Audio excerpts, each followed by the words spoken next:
Hello everyone, once again welcome to all. आज FLT 7 का solution लेकर आए बच्चों, जो 24 अप्रैल 2025 को हुआ है। और वन बाय वन सभी क्वेश्चंस को सॉल्व करेंगे। ध्यान से देखना, समझना। अगर कुछ मिस्टेक्स हो रही है क्वेश्चंस करने में तो उन्हें रेक्टिफाई करो, उनसे सीखो और कोशिश करो कि वो पेपर में रिपीट ना हो। ठीक है, क्योंकि अब बहुत ज्यादा समय बचा नहीं है। आपको अपनी गलतियों से सीखना होगा और कॉन्फिडेंस को बनाए रखना होगा।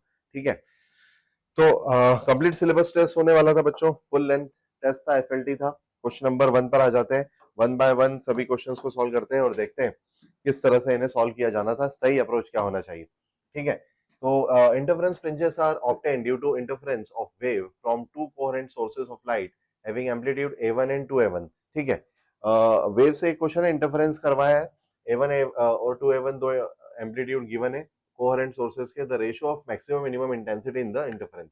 ठीक है, हिंदी में ही पढ़ लेते हैं। A1 और 2A1 का आयाम है, कला संबद्ध स्रोत है, व्यतिकरण हो रहा है, फ्रिंजे बनती है और अधिकतम न्यूनतम तीव्रताओं का अनुपात पूछा है। ठीक है, तो हमसे पूछा है I max upon I minimum. I max के लिए फॉर्मूला होता है बच्चों A1 plus A2 whole square amplitude की टर्म में, और मिनिमम के लिए फॉर्मूला होता है A1 minus A2 whole square. A1 की वैल्यू तो A1 गिवन है, A2 की वैल्यू 2A1 गिवन है, इसका स्क्वायर कर देंगे, A1 माइनस 2A1 स्क्वायर कर देंगे, तो ये हो जाएगा आपका 3A1 और ये हो जाएगा माइनस A1 और इन दोनों का स्क्वायर है।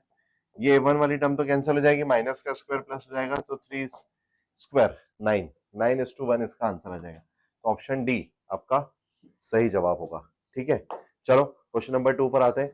तो क्वेश्चन नंबर 2 हमें बोल रहा है, in Young's double slit experiment fringe width is found to be 0.4 mm। मतलब फ्रिंज विड्थ जिसे हम लेमडा डी बाय डी बोलते हैं, इसकी वैल्यू 0.4 mm गिवन है। ठीक है, if the whole apparatus is immersed in water of refractive index 4/3, 4/3 का रिफ्रैक्टिव इंडेक्स में अगर इसे डुबा दे without disturbing the geometrical arrangement, the new fringe width will be. ठीक है, यंग के दी स्लिट प्रयोग में फ्रिंज चौड़ाई इतनी दी हुई है, संपूर्ण उपकरण को बिना ज्यामितीय व्यवस्था को बदले पानी में रख देते हैं, जिसका अपूर्णांक 4/3, तो नई फ्रिंज चौड़ाई क्या होगी। तो पहले समझो बच्चों, पानी में रखने से फ्रिंज चौड़ाई पे कोई फर्क पड़ने वाला है क्या, फ्रिंज विड्थ पे पड़ने वाला है क्या, पड़ने वाला है। क्यों? क्योंकि पानी में म्यू बदल जाएगा और फ्रिंज विड्थ जो है लैम्डा पे डिपेंड करती है, और जो लैम्डा है वो म्यू पे डिपेंड करता है।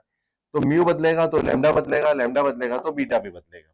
ठीक है, तो अगर मीडियम के लिए मैं इसके लिए फॉर्मूला लिखूं तो इसको मैं लिखूंगा lambda medium D by d. ठीक, मीडियम में, और लैम्डा मीडियम को लिख सकते हैं lambda air D by mu. ठीक, लैम्डा मीडियम को क्या लिख सकते हैं बच्चों, लैम्डा मीडियम को लिख सकते हैं हम लैम्डा एयर बाय म्यू। ठीक, और lambda air D by d ये तो फ्रिंज विड्थ है जो हमें 0.4 mm गिवन है, 0.4 mm ये गिवन है, और म्यू है रिफ्रैक्टिव इंडेक्स जो 4/3 गिवन है, तो 4/3 पॉइंट हटा लेते हैं, जीरो बढ़ा लेते हैं, 10 टाइम्स बढ़ा देते हैं, तो ये आ जाएगा आपका 0.3 mm। मिलीमीटर को बदलने की जरूरत नहीं थी, आंसर ऑप्शंस भी मिलीमीटर में दिख रहे थे। ठीक, तो 0.3 mm इसका करेक्ट आंसर हो जाएगा आपका। ठीक है, थर्ड क्वेश्चन पर आ जाते हैं। क्वेश्चन नंबर 3 बोल रहा है हमसे, beam of light strike piece of glass at an angle of incidence of 60 degree, 60 degree के एंगल ऑफ इंसिडेंस पर एक लाइट रे आती है, and the reflected beam is completely plane polarised. अच्छा, ब्रिस्टल्स लॉ की बात कर रहा है कि किस एंगल पे लाइट इंसिडेंट हो, इसका कुछ पार्ट रिफ्रैक्ट और कुछ पार्ट रिफ्लेक्ट होगा। ये चाहता है कि जो रिफ्लेक्टेड लाइट है वो कंप्लीटली प्लेन पोलराइज्ड हो जाए। ठीक, यदि आपतन कोण 60 डिग्री हो, मतलब यहाँ पर हमें 60 डिग्री गिवन है, तथा परावर्तित किरण पूर्ण रूप से ध्रुवित हो जाए तो माध्यम का अपवर्तनांक क्या होगा। ब्रूस्टर्स लॉ का क्वेश्चन है, तो इसको हम लिख सकते हैं म्यू इक्वल टू 10 IP। ठीक, तो म्यू हमसे पूछा है 10, refractive angle of incidence 60 degree, 10 60 होता है √3, तो म्यू की वैल्यू मिल जाएगी बच्चों √3। एकदम इजी कैटेगरी का क्वेश्चन था, so option B will be your correct answer. ठीक, क्वेश्चन नंबर 4 पर आते हैं। क्वेश्चन नंबर 4 हमसे क्या बोलना चाह रहा है, ये बोल रहा है कि double convex lens made of glass refractive index 1.5, double convex है ना, जिसका रिफ्रैक्टिव इंडेक्स है 1.5, is immersed in water of refractive index mu equal to 4/3। तो पानी में डुबा दिया, mu equal to 4/3, if its focal length in air is f, तो focal length in air f है, then the focal length in water will be, तो focal length in water क्या होगी, ये क्वेश्चन पूछा गया है ना। हिंदी में समझा दिया क्वेश्चन को कि फोकल लेंथ पानी में क्या होगी, हवा में दी हुई है, रिफ्रैक्टिव इंडेक्स 1.5 दिया है, सॉरी लेंस का, और जिस पानी में डुबाया है उसका रिफ्रैक्टिव इंडेक्स 4/3 दिया है। तो जब भी बच्चों इस लेंस को पानी में डुबाया जाता है तो फोकल लेंथ बढ़ जाती है, हमें पता है, क्योंकि जैसे जैसे सराउंडिंग मीडियम का रिफ्रैक्टिव इंडेक्स बढ़ता है वैसे वैसे फोकल लेंथ भी बढ़ती है। तो पानी में फोकल लेंथ क्या होगी, कैसे कैलकुलेट करें, इसके लिए क्या अप्रोच होगा, इसके लिए अप्रोच होता है लेंस मेकर्स फॉर्मूला का।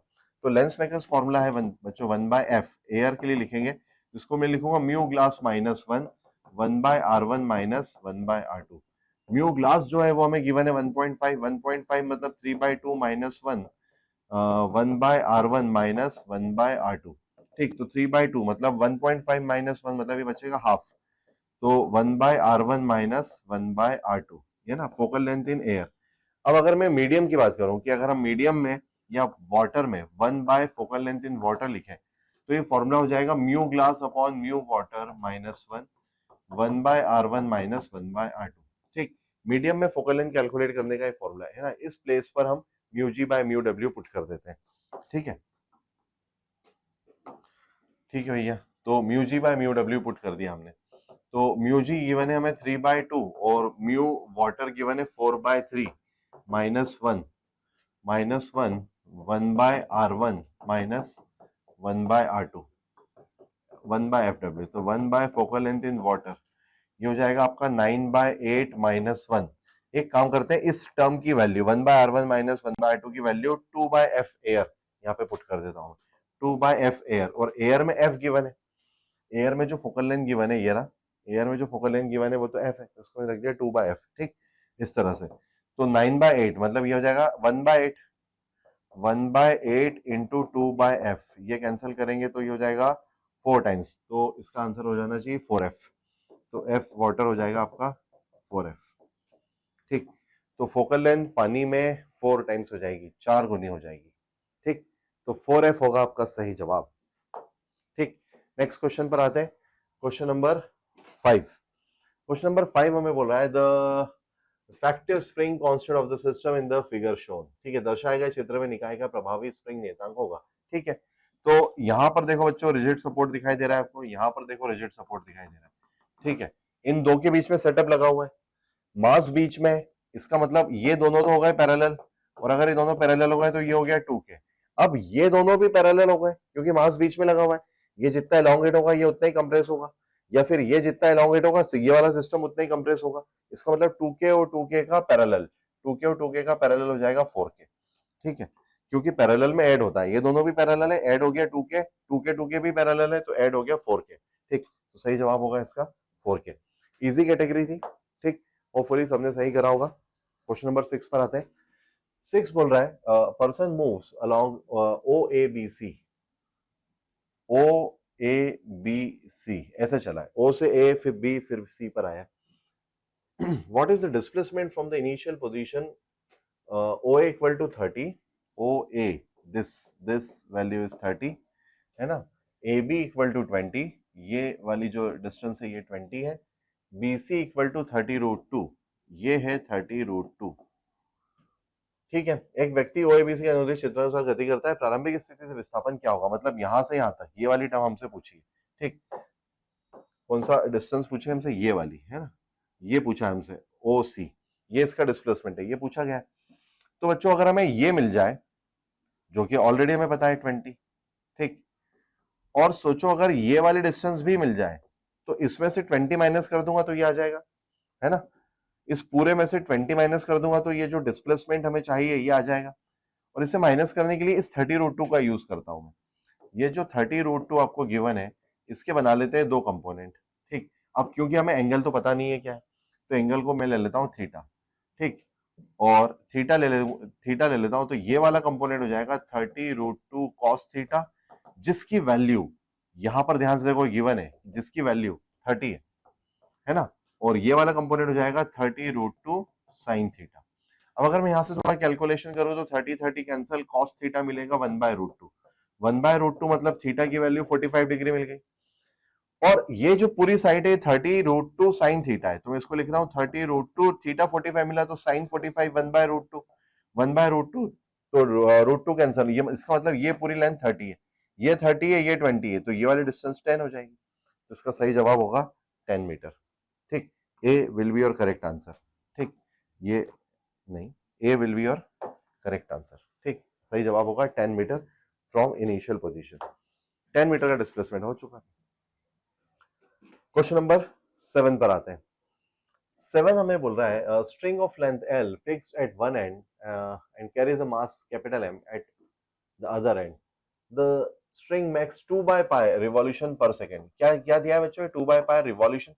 रिवॉल्यूशन पर सेकेंड यूनिट देख के हमें समझ में आता है फ्रीक्वेंसी गिवन है, फ्रीक्वेंसी हो गई 2 by pi around the vertical axis through the fixed end as shown in the figure.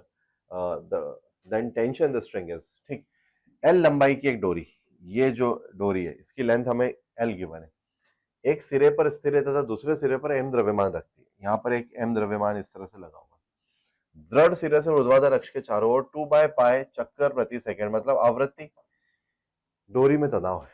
ठीक है भैया, टेंशन पूछा है तो यहाँ पे टेंशन T है, ये एंगल थीटा है तो ये भी थीटा होगा। इस तरह से T के कंपोनेंट बना लेते हैं। ये कंपोनेंट हो जाएगा T cos थीटा, ये हो जाएगा T sin थीटा, मास के लिए ये हो जाएगा वेट mg। अब हमें क्लियरली दिख रहा है कि mg बैलेंस कर रहा है T cos थीटा को, और जो T sin थीटा है वो टुवर्ड्स द सेंटर लग रहा है, और जो फोर्स टुवर्ड्स द सेंटर लगता है, जो केंद्र की ओर कार्य करता है, वही अभिकेंद्री होता है।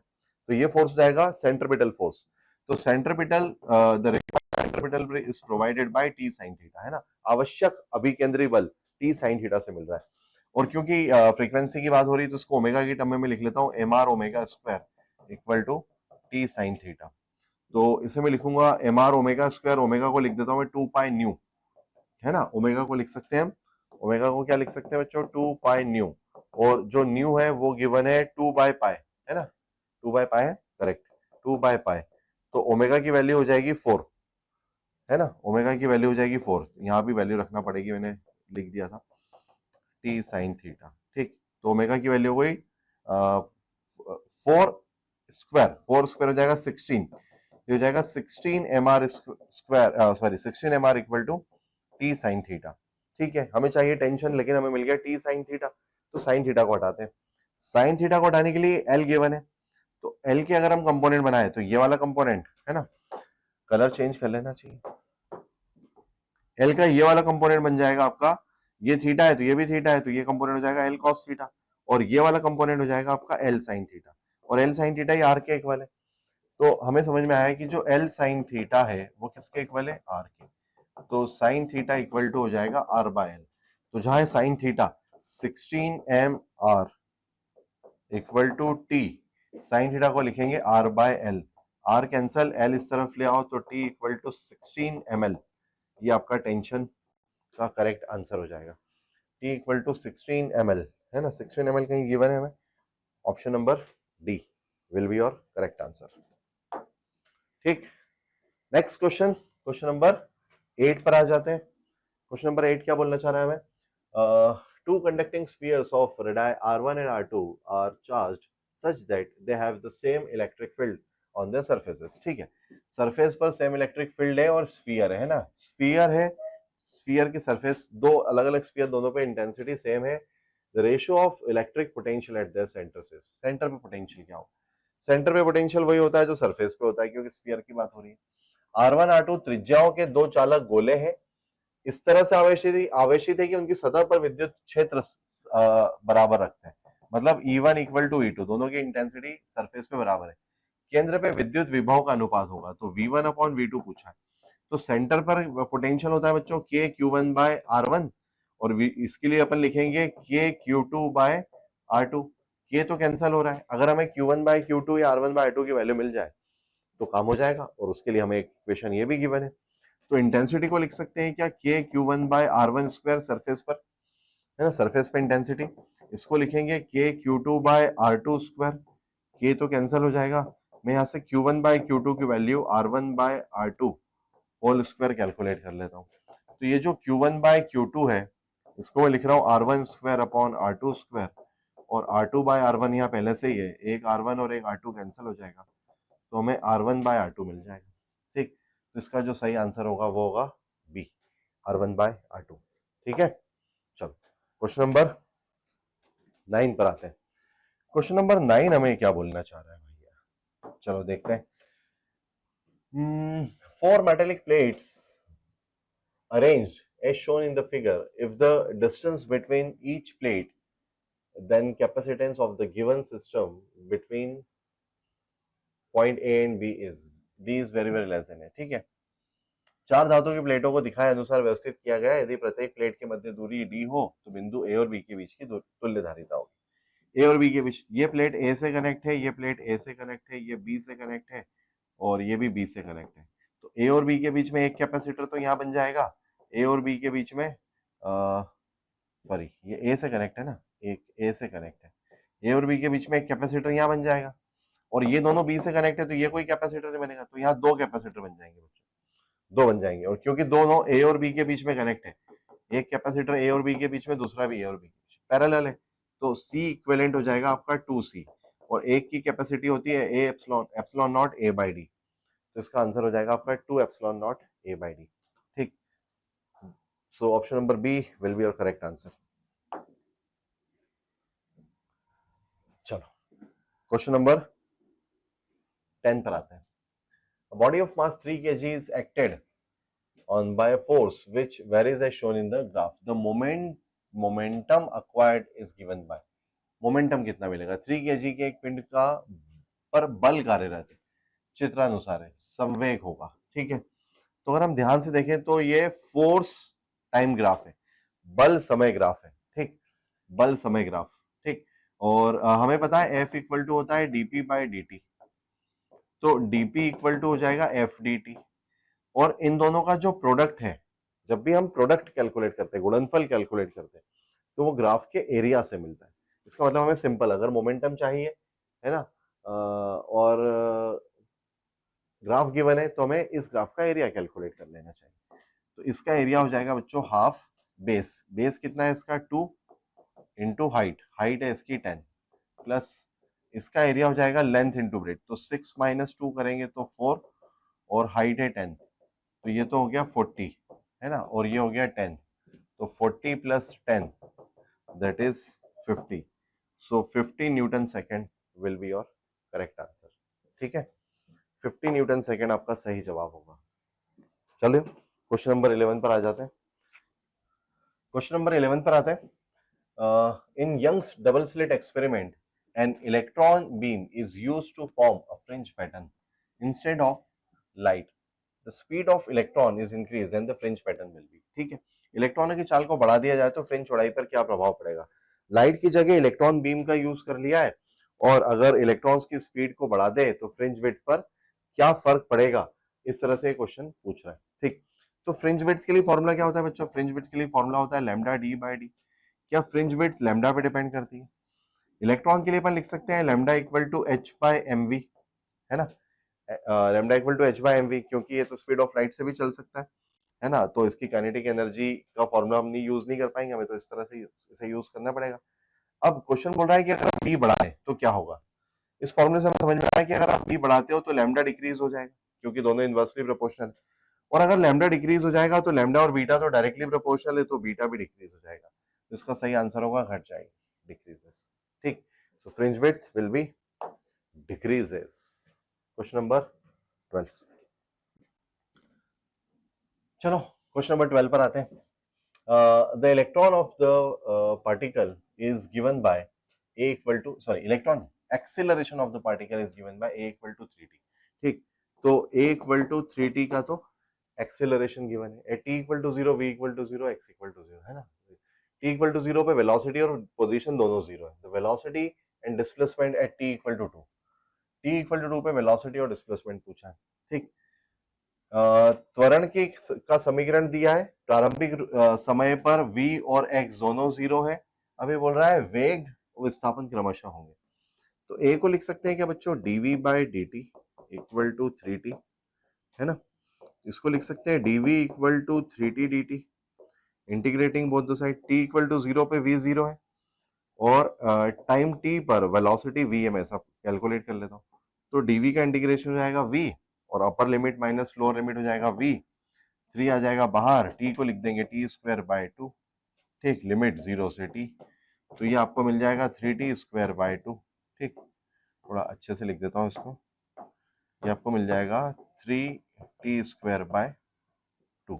ठीक, अब t इक्वल टू 2 पे वेलोसिटी पूछ रहा है ना, t इक्वल टू 2 सेकेंड पे वेलोसिटी पूछ रहा है, तो यहाँ रख देते हैं 2, तो 2 स्क्वायर हो जाएगा आपका 4 बाय 2, तो ये हो जाएगा 6 मीटर पर सेकेंड।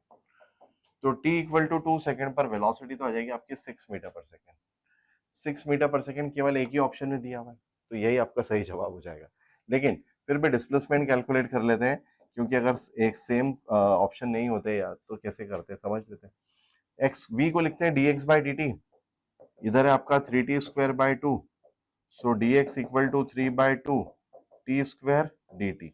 दोनों साइड इंटीग्रेशन करते हैं, t इक्वल टू 0 पे x भी 0 गिवन है, टाइम t पर पोजीशन हो जाएगी x, तो यहाँ तो मिलेगा आपको x equal to 3 by 2, t square का इंटीग्रेशन हो जाएगा टी क्यूब बाय 3, लिमिट रख दो 2 सेकंड की, तो आपको 2 सेकंड का डिस्प्लेसमेंट मिल जाएगा, ये हो जाएगा आपका 2 cube, 2 into 2 into 2 divided by 2, 2 into 2 4 metre, तो 6 मीटर पर सेकंड हमारा पहले ही आ चुका था, 4 मीटर का डिस्प्लेसमेंट भी आ चुका है। ठीक, तो इस तरह से आप वेलोसिटी और डिस्प्लेसमेंट इस क्वेश्चन में कैलकुलेट कर सकते हैं। ठीक है, चलो तो आ जाए क्वेश्चन नंबर 13 पर। The ratio of power dissipated respectively in R and 3R, R का है भाई साहब, ये रहा आर और ये रहा 3R, इन दोनों में पावर डिसिपिटेशन का रेशियो चाहिए। प्रतिरोध R और 3R में शक्ति के विघटनों का अनुपात क्रमशः होगा।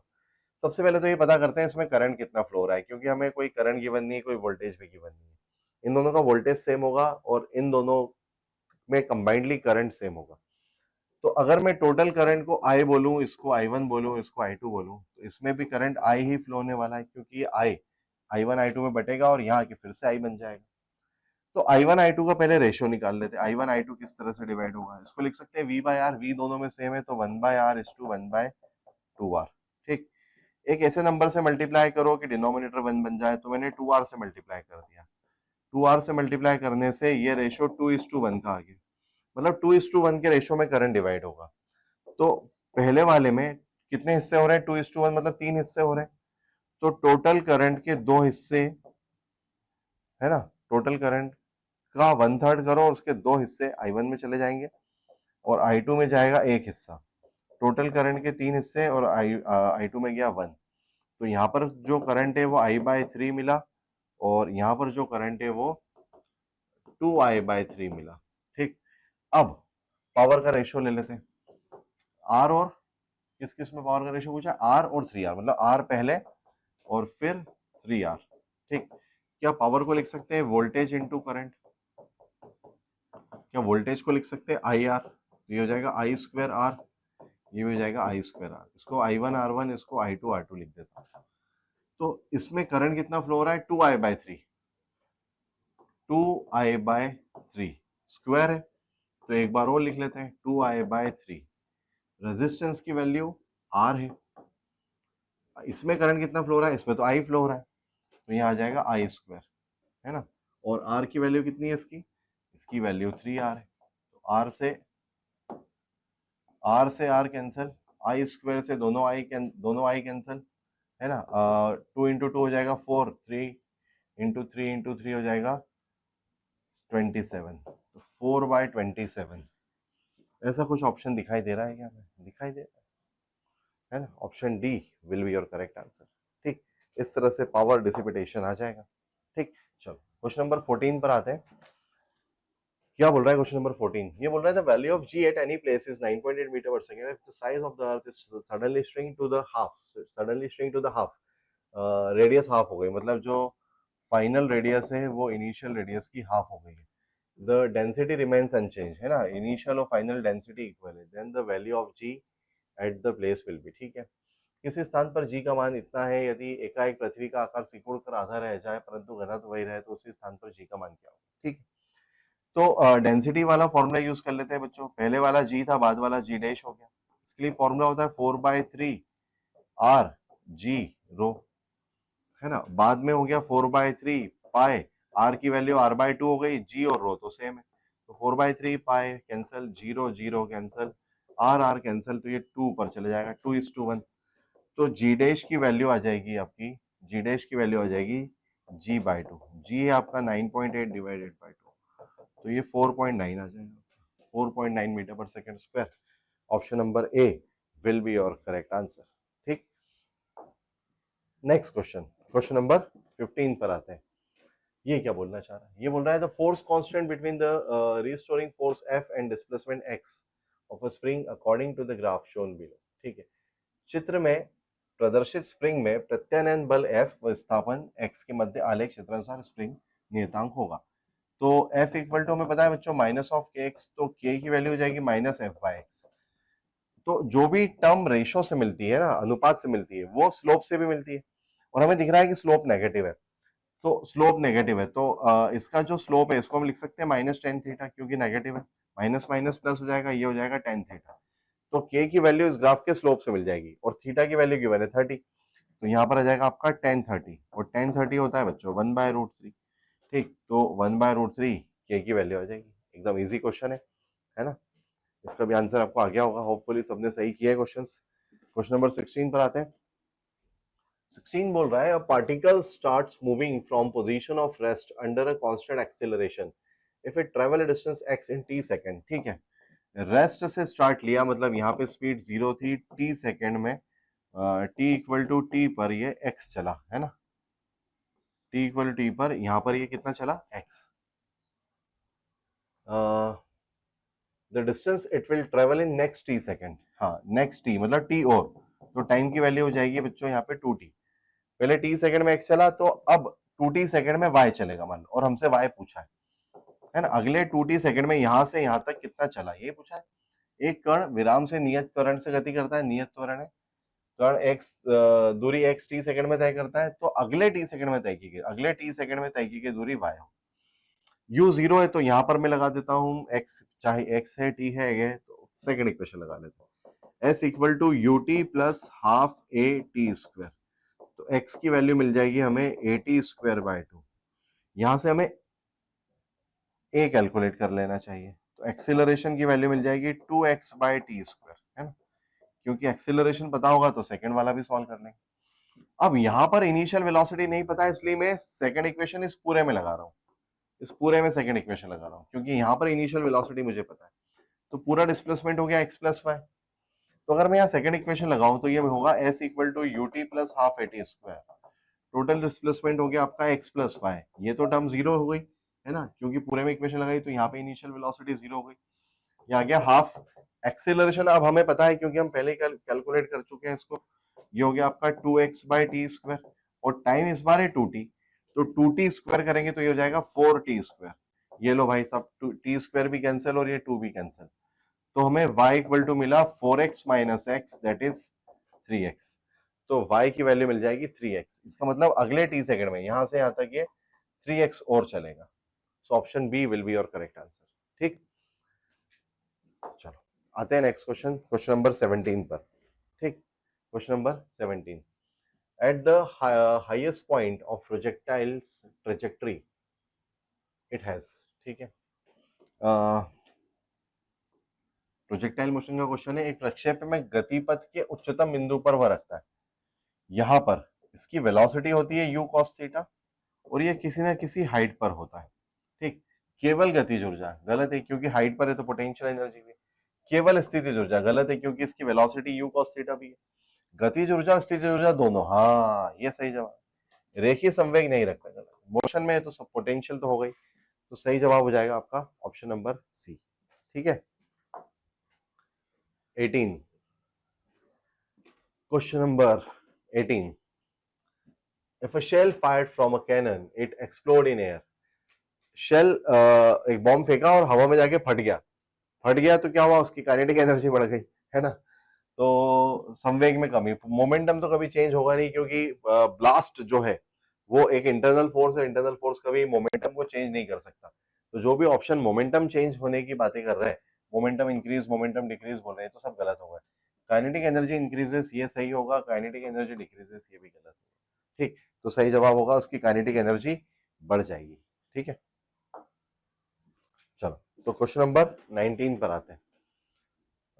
An object of mass 5 kg is acted upon by a force that varies with position of the object as shown। ठीक है, फोर्स पोजीशन ग्राफ दिया है। If the object starts out from rest at point x equal to 0 what is its speed, x equal to 50। यहां पर अगर speed 0 थी, है ना, यहां पर अगर इसकी स्पीड 0 थी तो x इक्वल टू 50 पर इसकी स्पीड क्या होगी, fx है।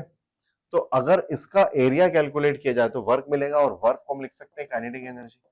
तो क्या मैं इसको लिख सकता हूँ half mv square equal to fx, है ना, या मैं इसको लिख सकता हूँ work equal to force into displacement, क्योंकि अगर इसका एरिया निकाले तो वर्क मिलेगा, और वर्क को हम लिख सकते हैं चेंज इन काइनेटिक एनर्जी, और क्योंकि इनिशियल काइनेटिक एनर्जी 0 है तो चेंज इन काइनेटिक एनर्जी वही होगा जो फाइनल काइनेटिक एनर्जी होगी।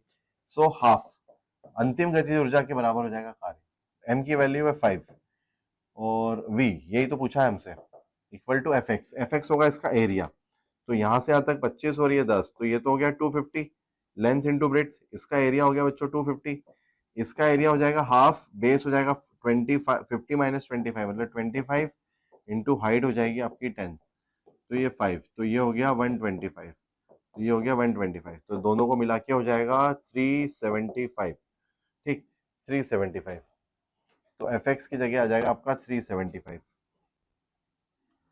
5 से कैंसिल करते हैं तो ये हो जाएगा 72, तो v square equal to 72 into 2 करेंगे तो 144, है ना, 72 ही आ रहा है, सॉरी 75 आ रहा है ना, 5 टाइम्स कैंसिल होगा 75, तो 75 मतलब 150 के आसपास, 150 के आसपास कोई एक वैल्यू आ रही है, मतलब अगर हम इसका रूट लेते हैं, अगर ये 144 होता तो 12 आ जाता, क्योंकि ये 144 से थोड़ा सा बड़ा नंबर है तो 12 से थोड़ा बड़ा आंसर कुछ होना चाहिए, और 12 से बड़ा आंसर हमें थोड़ा सा ये दिखाई दे रहा है। सोचो ये 144 होता तो 144 का रूट तो 12 आ जाता ना, और ये 144 से थोड़ा सा बड़ा है तो 12 से थोड़ा बड़ा एक आंसर आएगा, ठीक। चलो क्वेश्चन नंबर 20 पर आते हैं। ये बोल रहा है convex mirror has a focal length f, convex mirror है, कॉन्वेक्स है, सॉरी मैंने कॉन्केव बना दिया, कॉन्वेक्स मिरर है, इसकी जो फोकल लेंथ है वो f है, मतलब यहां से यहां तक की जो डिस्टेंस है वो f है। A real object is placed at a distance f, object भी इससे f पे ही रखा हुआ है ना, मतलब u की वैल्यू f हो गई, इस डायरेक्शन में रखा है तो माइनस f रख देता हूँ। From the pole then it produces image, image के डिस्टेंस पूछ रहा है, एक उत्तल दर्पण है, फोकस दूरी f है, वस्तु भी f पे रखी है, प्रतिबिंब कहाँ बनेगा पूछ रहा है। तो 1 by F equal to 1 by U plus 1 by V, so 1 by F minus 1 by U equal to 1 by V, U F आ जाएगा LCM U minus F equal to 1 by V, so V equal to U F upon V minus F. ये मैंने एक simple formula अभी derive कर लिया जिसमें हम वैल्यू रखने वाले, वी चाहिए तो वी कैलकुलेट करने के लिए हमेशा you F upon you minus F use करना चाहिए, थोड़ा सा डिराइव कर दिया तो आसान हो जाएगा। वी इक्वल टू यू दिया है हमें माइनस एफ, फोकल लेंथ है प्लस एफ क्योंकि इस डायरेक्शन में और यू उस डायरेक्शन में, डिवाइडेड बाय यू की वैल्यू माइनस एफ, यू की वैल्यू माइनस एफ और माइनस एफ, तो ये आ गया आपका minus F square divided by minus 2f, minus minus और F F cancel, so F by two, v equal to F by two, positive आ रहा है इसका मतलब यहाँ कहीं इमेज बन जाएगी f के आधे पर, f बाई टू पर इमेज बन जाएगी। ऑप्शन सी भी हमें f बाई टू बोल रहा है, so option C will be your correct answer, ठीक है। आ जाए क्वेश्चन नंबर 21 पर। चलो, two particle having mass capital M and small m are moving in a circular path having radius capital R and small r, ठीक है, एक capital R radius में घूम रहा है और एक स्मॉल r रेडियस में घूम रहा है, time period are the same, दोनों के टाइम पीरियड सेम है, then the ratio of angular velocity आसान है, m एंड m द्रव्यमान के दो पिंड r और r त्रिज्या के वृत्ताकार पथ पे गति कर रहे हैं, इनका आवर्तकाल समान है तो कोणीय वेग का अनुपात होगा, तो पहले की एंगुलर वेलोसिटी ओमेगा 1, दूसरे की ओमेगा 2, तो लिखेंगे 2 पाई बाय टी, और ओमेगा 2 को भी लिखेंगे 2 पाई बाय टी, क्योंकि टी दोनों का सेम है और 2 पाई एक साइकिल का रोटेशन, टी दोनों के सेम है तो रेशियो ये कैंसिल हो जाएगा, 1:1 आंसर आ जाएगा, ठीक, उसका आंसर होगा 1:1, मतलब 1, ऑप्शन नंबर सी आपका सही जवाब होगा। क्वेश्चन नंबर 22 पर आता है, ठीक है। 22 क्या बोलना चाह रहा है, particle with constant total energy E, total energy total energy है E, ठीक है, moves in one dimension in a region where the potential energy is ux. Potential energy ये बोल रहा है ux. The speed of the particle is 0. V will be 0 at where, है ना. कुल ऊर्जा E है, नियत बनी हुई है, एक विमी गति कर रहा है, ux उसकी स्थिति ऊर्जा है, तो कण का वेग शून्य होगा. वेग वहां पर देखो, काइनेटिक एनर्जी पोटेंशियल में कन्वर्ट होती जाएगी. अगर मैं इसे ये 1D दिया है तो मैं इसे वन डायमेंशनल मोशन वर्टिकल पे लेता हूं, है ना, वर्टिकल पे भी 1D हो सकता है इस तरह से. तो अगर मैं इसको E एनर्जी से ऊपर फेंकता हूं तो क्या बच्चों इसकी पोटेंशियल एनर्जी बढ़ती जा रही है, बढ़ती जा रही है. और जहां पर पोटेंशियल एनर्जी टोटल के बराबर हो जाएगी, जिससे फेंका था वही एनर्जी पोटेंशियल के बराबर हो गई, तो ये इसकी मैक्सिमम हाइट होगी और मैक्सिमम हाइट पे वेलोसिटी 0 हो जाएगी. ठीक, इसका मतलब टोटल एनर्जी होती है हमारी, टोटल एनर्जी होती है sum of potential energy and kinetic energy. कुल ऊर्जा होती है स्थितिज ऊर्जा और गतिज ऊर्जा का योग. ठीक, पोटेंशियल एनर्जी ux है, काइनेटिक एनर्जी हाफ mv² है. ठीक, टोटल एनर्जी की वैल्यू E है, पोटेंशियल एनर्जी ux है. अब ये बोल रहा है वेलोसिटी कहां 0 हो जाएगी, तो v 0 रख के देख लो, तो ये 0 रख के देख लो, तो v वहां 0 हो जाएगा जहां E की वैल्यू ux के बराबर हो जाए, जहां सारी की सारी टोटल एनर्जी पोटेंशियल बन जाए, वहां काइनेटिक 0 हो जाएगी. ठीक, तो E इक्वल टू ux या ux इक्वल टू E, है ना, ऑप्शन ए आपका सही जवाब हो जाएगा. ठीक, नेक्स्ट क्वेश्चन पर आते हैं, क्वेश्चन नंबर 23 पर. ठीक है, 23 क्या बोल रहा है, ए वेक्टर गिवन है, वी वेक्टर ए क्रॉस भी पूछ रहा है ना बच्चों. ये तो बहुत आसान क्वेश्चन आ गया है ना, ये तो देख के खुश हो गए होंगे तुम लोग.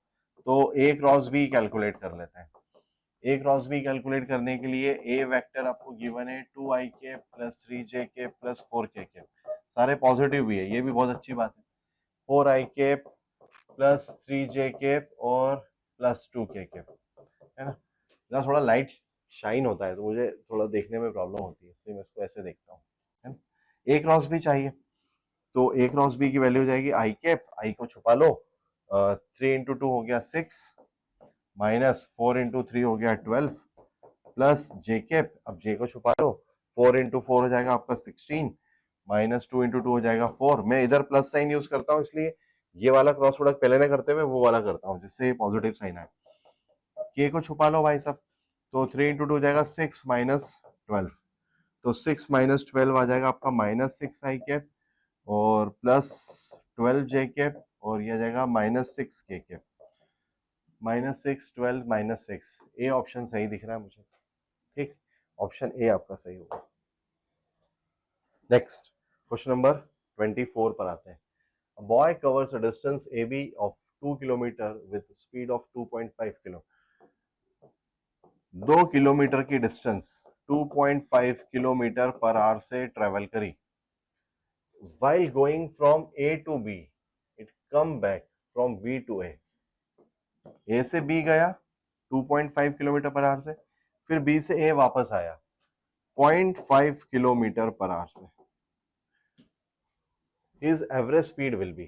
ठीक है, एक बालक 2 किलोमीटर की दूरी A से B और B से A चलता है. A से B जाता है 2.5 से, B से A आता है 0.5 से. तो औसत चाल बतानी, एवरेज स्पीड बतानी. तो एवरेज स्पीड क्या होती है बच्चों, ये होती है total distance travelled upon total time taken. कुल तय की गई दूरी बटे कुल लिया गया समय. गया 2 किलोमीटर, आया 2 किलोमीटर, तो इसने आने जाने में टोटल डिस्टेंस ट्रेवल कर ली 4 किलोमीटर.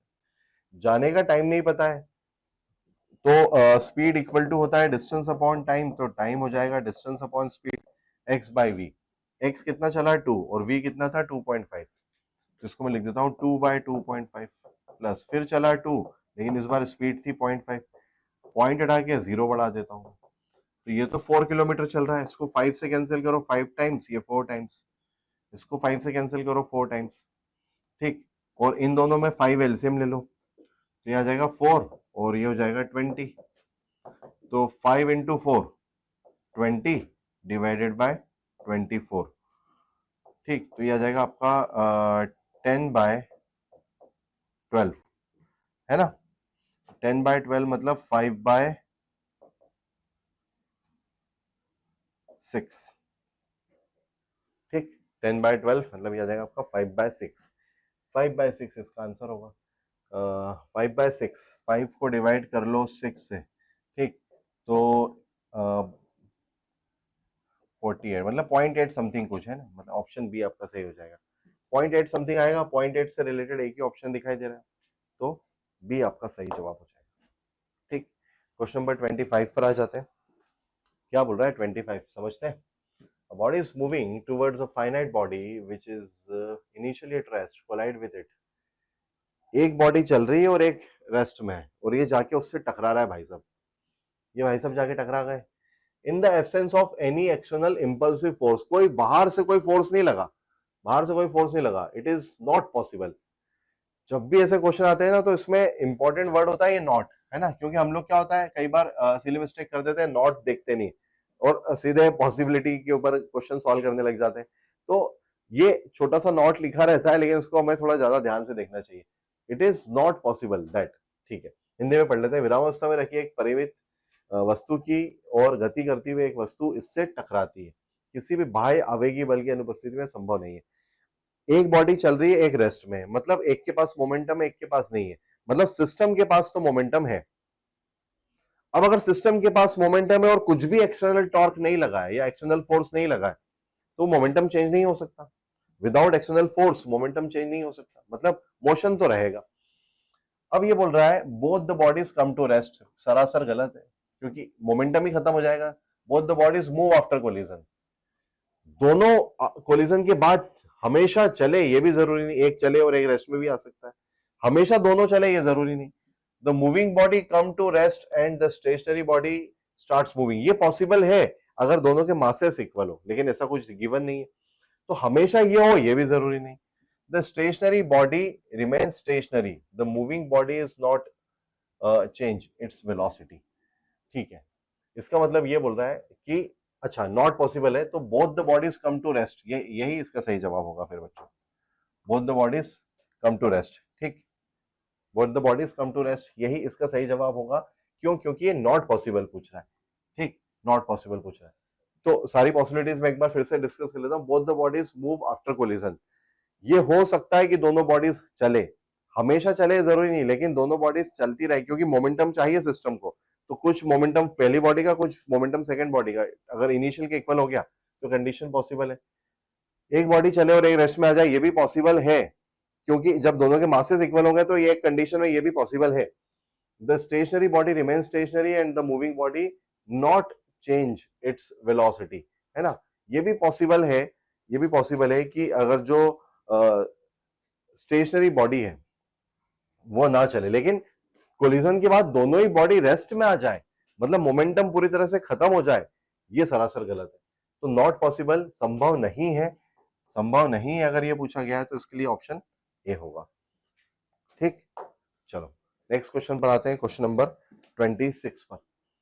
26 बोल रहा है an engine exert force F and moves with velocity v, power पूछ रहा है, ठीक है।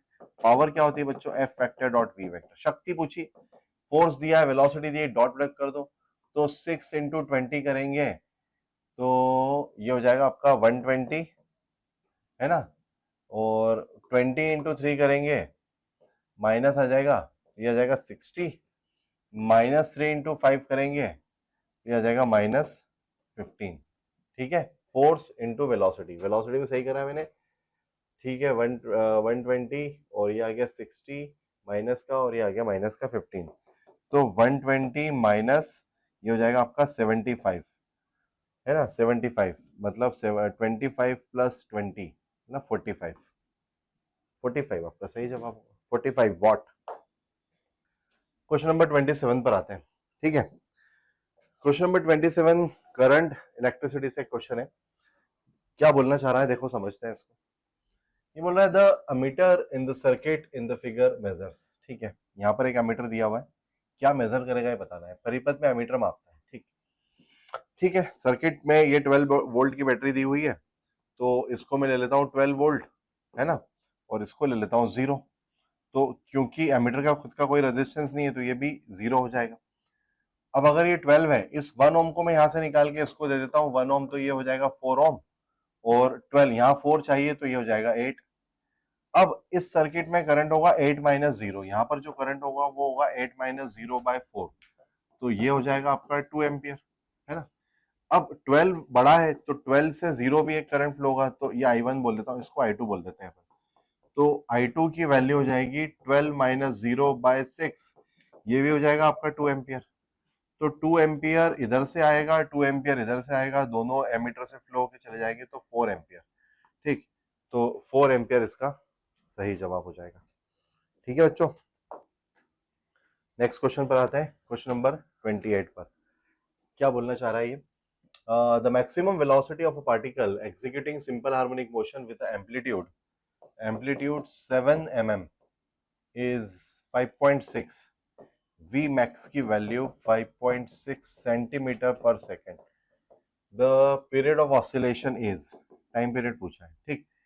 आयाम दिया हुआ है 7 mm, अधिकतम वेग दिया हुआ है 5.6 मीटर पर सेकेंड, और दोलन काल t पूछ रहा है। तो ये तो डायरेक्ट क्वेश्चन है बच्चों, v max का, v max इक्वल टू हम लिख सकते हैं a ओमेगा, है ना। v max गिवन है आपको 5.6 सेंटीमीटर को मैं लिख देता हूँ 10 टू द पावर -2 मीटर पर सेकेंड। एम्पलीट्यूड गिवन है 7 mm का, तो -3 mm, और ओमेगा को लिख देते हैं 2 पाई बाय टी, ओमेगा को लिख देते हैं 2 पाई बाय टी, है ना। पॉइंट हटा के एक जीरो बढ़ा लेते हैं और 8 टाइम्स 7 से उड़ा देते हैं, ठीक। -2 से इस -3 को कैंसिल कर देता हूँ, -1 बचेगा, और ये -1 से ये 10 भी कैंसिल हो जाएगा, तो 2 से ही कैंसिल हो जाएगा, पाई कैंसिल हो जाएगा 4 टाइम्स, है ना। तो t इक्वल टू आ जाएगा आपका पाई बाय 4, पाई बाय 4। तो B, option number B will be your correct answer. ठीक, नेक्स्ट क्वेश्चन 29 पर आते हैं। एक वृद्ध व्यक्ति 40 मीटर त्रिज्या के अर्धवृत्ताकार मार्ग पर सुबह टहलने जाता है। यदि वह मार्ग के एक छोर से दूसरे छोर तक जाता है तो अर्धवृत्ताकार है, तो व्यक्ति द्वारा तय की गई दूरी विस्थापन होगा। इजी क्वेश्चन है। Old man goes from a morning walk on a semi circular track of radius 40 metre, starts from, semi circular track पे चल रहा है ना, एक एंड से शुरू करके दूसरे एंड तक जाता है।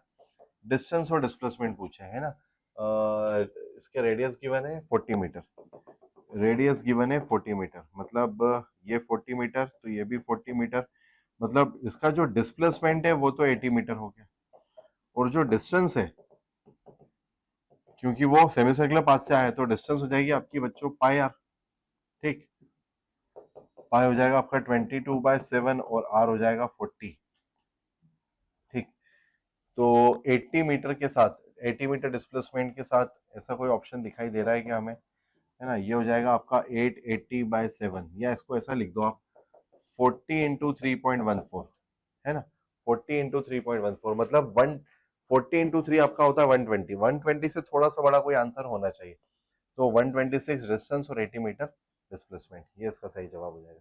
256 बहुत ज्यादा है, 80 डिस्टेंस गलत है, ऑप्शन ए हो जाएगा सही, ठीक। चलो नेक्स्ट क्वेश्चन पर आते हैं, that is question number 30। Body slides on a smooth incline plane in 10 seconds, ठीक है। कोई स्मूथ इंक्लाइन प्लेन की बात हो रही है, बॉडी जब यहाँ से स्लाइड करती है तो उसको 10 सेकेंड लगते हैं। It drops from the top of the incline plane, it reaches the ground in 5 second. यहां से गिरा देते हैं तो यहाँ नीचे आने में इसको 5 सेकेंड लगते हैं। What is the angle of inclination, तो ये एंगल क्या होगा, ठीक है बच्चों, एंगल निकाल लेते हैं। ड्रॉप करा है मतलब फ्री फॉल करा है, तो इसकी हाइट हो जाएगी आपकी half G T square, UT plus half eighty square, initial velocity 0 है, ए की वैल्यू जी है तो हाफ जी टी स्क्वायर, जी को ले लेते हैं 10, टी की वैल्यू 5 गिवन है, तो ये हो जाएगा 5 इंटू 25 इंटू 5 125। तो हाइट तो आ गई बच्चों ये वाली 125 मीटर, ठीक। थीटा चाहिए, तो यहाँ पे मैं लगा देता हूँ साइन थीटा, हाइट हो गई 125 डिवाइडेड बाय डिस्टेंस को डी बोल देते हैं, इस डिस्टेंस को भी डी बोल देता हूँ, हाइपोटेनियस को डी बोल दिया मैंने। अब इस डी की वैल्यू निकालते हैं, तो इस डी को कैलकुलेट करने के लिए UT plus half eighty square अगर फिर से लगाएं तो हाफ ए की वैल्यू हो जाएगी इस बार जी साइन थीटा टी स्क्वायर, और टी कितना है 10, है ना। जी साइन थीटा समझ गए क्या, जब बॉडी यहाँ पर होगी तो इस तरफ एक फोर्स लगेगा mg, और इस डायरेक्शन में लगेगा mg cos थीटा, और ये वाला फोर्स होगा mg sin theta. mg sin theta को अगर मैं ma लिखूं तो एक्सीलरेशन इस बार g sin थीटा हो। इंक्लाइन प्लेन पर एक्सेलरेशन g sin थीटा का आएगा, ठीक है।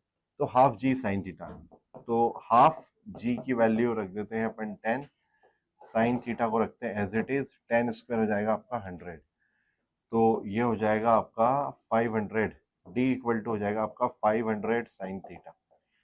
तो d की वैल्यू यहाँ रख देते हैं 500 साइन थीटा, तो 125 डिवाइडेड बाय 500 साइन थीटा को इधर ले आता हूँ, एक साइन थीटा पहले से, ये साइन स्क्वायर थीटा हो जाएगा, 5 से कैंसिल करते हैं तो 25 टाइम्स कैंसिल हो जाएगा और ये 100 टाइम्स कैंसिल हो जाएगा, मतलब ये आ जाएगा आपका 1/4। 1/4 साइन स्क्वायर थीटा की वैल्यू स्क्वायर रूट ले लेते हैं तो ये आ जाएगा 1/2। इसका मतलब थीटा की वैल्यू हो जाएगी आज आपकी बच्चों 30 degree. So 30 degree will be the correct answer, ठीक है। चलो इस बार भी पहले की तरह 2 सेक्शन में पेपर सॉल्व कर रहे हैं बच्चों। अब आगे के क्वेश्चन आपको मनीष सर सॉल्व करवाएंगे। All the very best for your next test और मिलते हैं नेक्स्ट टेस्ट में। Thank you very much, bye bye. Hello बच्चों, तो अब हम शुरुआत करने वाले हैं क्वेश्चन नंबर 31 से। तो देखो क्वेश्चन नंबर 31 में क्या बोल रहा है कि 3 identical particles are joined together by a thread as shown in the figure. All the 3 particles is moving with the circular path in horizontal plane.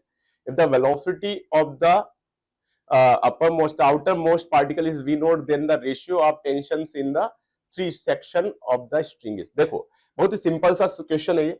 इसमें क्या हुआ कि अगर हम बात करें यहाँ पे, अगर हमें ये वेलोसिटी की भी जरूरत नहीं है कि अगर ये कोई पार्टिकल किसी के अबाउट ऐसे घूमता है तो उसका एंगुलर स्पीड जो है वो सेम होता है, ठीक। तो मान लेते हैं यहाँ पे ये टेंशन T1 मान लेते हैं, इसमें T2 मान लेते हैं और इस वाली स्ट्रिंग में T3। तो अगर मैं इसका एफबीडी बनाऊं तो बेटो क्या होता है कि इस डायरेक्शन में कितना होगा, m ओमेगा स्क्वायर r, एक सेंट्रीफ्यूगल फोर्स लगता है, लेकिन यहाँ पे r किसके बराबर है, यहाँ पे देखो l l l, तो ये हो गया आपका 3l। और इस डायरेक्शन में इसमें क्या लग रहा है भैया, T1। तो अगर ये इस तरह से सर्कुलर इक्विलिब्रियम में है तो ये दोनों फोर्स आपस में इक्वल होने चाहिए। तो आपका जो T1 आ गया, आपका इस 3 को आगे ले लेता हूं मैं, m ओमेगा स्क्वायर है, ठीक। अगर हम बात करें b की, तो अब देखो b पर इस डायरेक्शन में T1 लग रहा है क्योंकि रस्सी इधर ये वाली स्ट्रिंग में अपन ने T1 टेंशन लिया। ऐसे इस वाले में इस डायरेक्शन में क्या लगेगा, इसमें T2। अब ये भी घूम रहा है तो इस पे एक सेंट्रीफ्यूगल फोर्स इस पे भी लग जाएगा, पीछे कितना, m ओमेगा स्क्वायर। अच्छा, इसकी एक्सिस ऑफ रोटेशन से डिस्टेंस कितनी है, l और l 12, तो ये अपन ने 12 ले ली।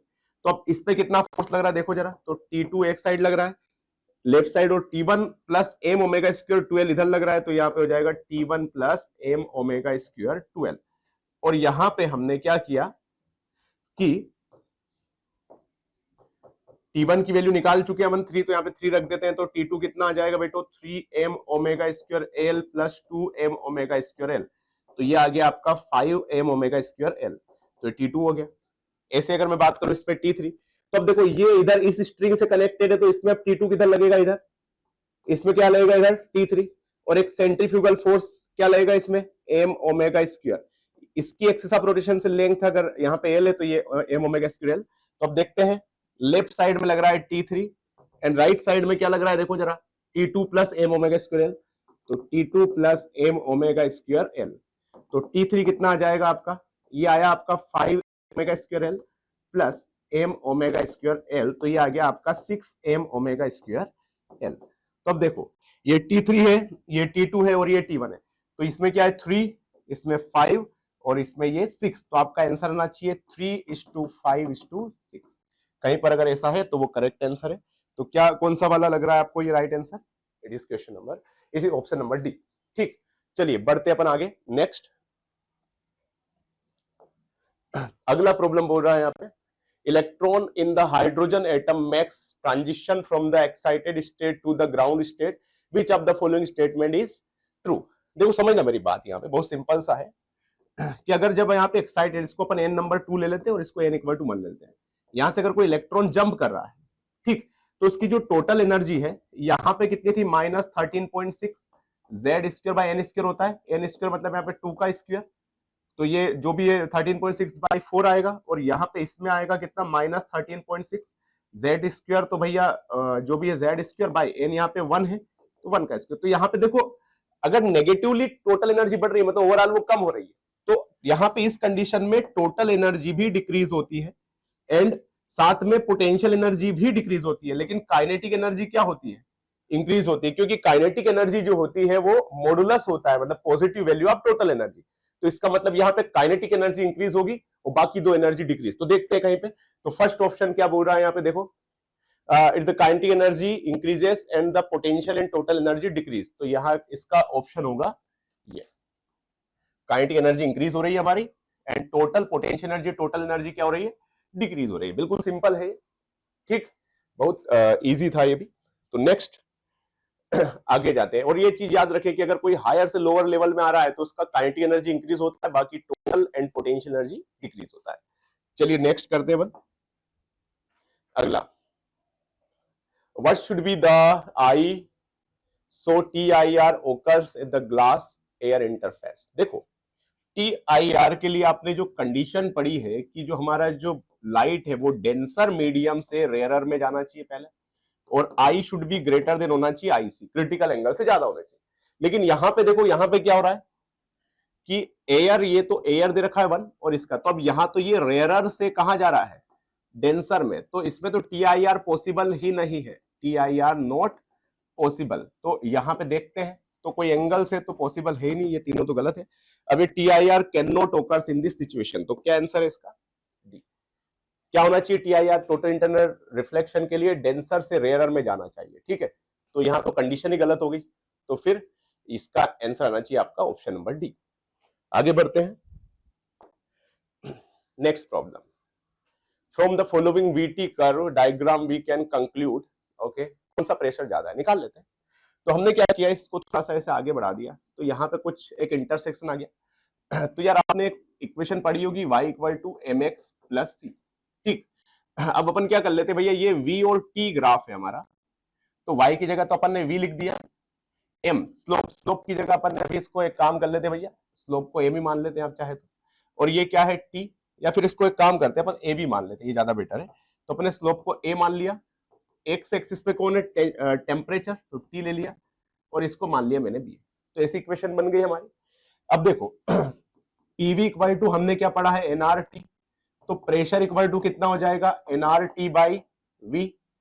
अब यहां पे अगर मैं बात करूं तो nRT/V की जगह क्या रख दूं, ये रख दूं मैं AT + B, और इस T से अगर मैं इसको डिवाइड करूं, यहां से चाहे तो T कॉमन ले लो आप, तो T कॉमन ले लो, तो यहां बच जाएगा A + B/T, T से T कैंसिल, तो आपका जो प्रेशर आ गया यहाँ पे वो कितना आ गया, nR / A + B/T। अब समझना, ये प्रेशर आ गया। अब देखो यार, टेम्परेचर T1 जो है वो छोटा और T2 क्या है, बड़ा है, तो अगर टेम्परेचर T1 कम है तो ये ओवरऑल वैल्यू बढ़ जाएगी, ये ओवरऑल वैल्यू बढ़ जाएगी, तो ये भी ओवरऑल वैल्यू बढ़ जाएगी, और ये नीचे वाले अगर आपको पता है डिनोमिनेटर, या जिसे हम बोलते हैं हर, उसकी वैल्यू बढ़ रही होती है ओवरऑल वैल्यू, तो ये क्या होगी, कम होगी। तब देखो टेम्परेचर अगर कम है तो इसकी वैल्यू कम आ रही है, क्यों, T कम, तो ये B/T की वैल्यू ज्यादा, तो A + B/T की वैल्यू भी ज्यादा। अब नीचे वाली वैल्यू ज्यादा, तो ओवरऑल वैल्यू क्या होनी चाहिए, कम होनी चाहिए। तो इसका मतलब यहाँ पे प्रेशर अगर मान लो P1 है तो ये कम होना चाहिए, और यहाँ पे ज्यादा, जहां पे टेम्परेचर कम वहां पे प्रेशर भी कम। तो इसका आंसर क्या आएगा, आंसर P1 = P2। क्लियर है भैया, बिल्कुल सिंपल सा सवाल था ये भी, बस समझना आना चाहिए हमें। चलिए तो आगे बढ़ते हैं नेक्स्ट प्रॉब्लम की ओर। अगला प्रॉब्लम क्या बोल रहा है, a proton and an electron are released infinite distance apart attract toward each other, the following statement about the kinetic energy. देखो अगर मान लो आपने इनफाइनाइट डिस्टेंस, अपन एक हाइपोथेटिकल सिचुएशन बना रहे हैं, इलेक्ट्रॉन पे मतलब माइनस चार्ज होता है, प्रोटॉन पे प्लस, और एक और चीज याद रखना है कि होता है वो इलेक्ट्रॉन से क्या होता है, कम। अब इनके बीच में बस एक इंटरनल फोर्स, मतलब अगर इस सिस्टम को माने तो बस इन दोनों के बीच में एक फोर्स लग रहा है, ये अपने अट्रैक्शन की वजह से एक दूसरे की ओर मोशन कर रहे हैं। तो एक चीज यहां पे लगेगी, क्योंकि यहां पे कोई एक्सटर्नल फोर्स नहीं लगेगा, तो यहां पे मोमेंटम क्या होगा बेटो, मोमेंटम यहां पे कंजर्व होगा। तो मोमेंटम कंजर्व मतलब जो इलेक्ट्रॉन का है और वही प्रोटॉन का मोमेंटम होगा, ठीक। तो अब देखो यहाँ पे, तो हम जानते हैं कि जो काइनेटिक एनर्जी होती है वो होती है p²/12, तो मोमेंटम कांस्टेंट, तो जिसका मास कम होगा उसकी काइनेटिक एनर्जी ज्यादा होगी। तो देखो mass of electron is less then mass of proton, और जिसका मास कम उसकी काइनेटिक एनर्जी ज्यादा, तो यहाँ पे kinetic energy of electron should be greater than kinetic energy of proton. तो देखते हैं जरा, kinetic energy electron is more than that of proton, बिल्कुल सही। क्यों? क्योंकि मास कम है इलेक्ट्रॉन का, तो काइनेटिक एनर्जी ज्यादा होगी, लेकिन मोमेंटम प्रोटॉन और इलेक्ट्रॉन दोनों के जो है सेम होंगे। ठीक, समझ में आ गया होगा मेरे ख्याल से भी। तो चलिए बढ़ते हैं आगे नेक्स्ट प्रॉब्लम की ओर। अगला प्रॉब्लम क्या बोल रहा है, if the frequency of the rotating platform is F, distance of a boy from the centre is R, what is the area swept out per second.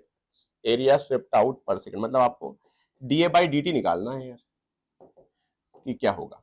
देखो जरा, तो आप एक डिस्क बना लो ऐसे, और ये रोटेट कर रही है, और यहाँ पे कोई एक बंदा हमारा जो है स्टेशनरी पोजीशन में, ये आर डिस्टेंस पे है। ठीक है, तो इसने कितना एरिया कवर किया, तो देखो अपने को निकालना है एरिया बाय टाइम। तो अब देखो यार, टाइम पीरियड जो होता है वो 1 बाय फ्रीक्वेंसी लिख सकते हैं इसको अपन। तो एरिया कितना, आर रेडियस का अगर मैं एरिया ये अगर इसको बनाऊं तो कितना होता है सर्कल का एरिया, पाई आर स्क्वायर।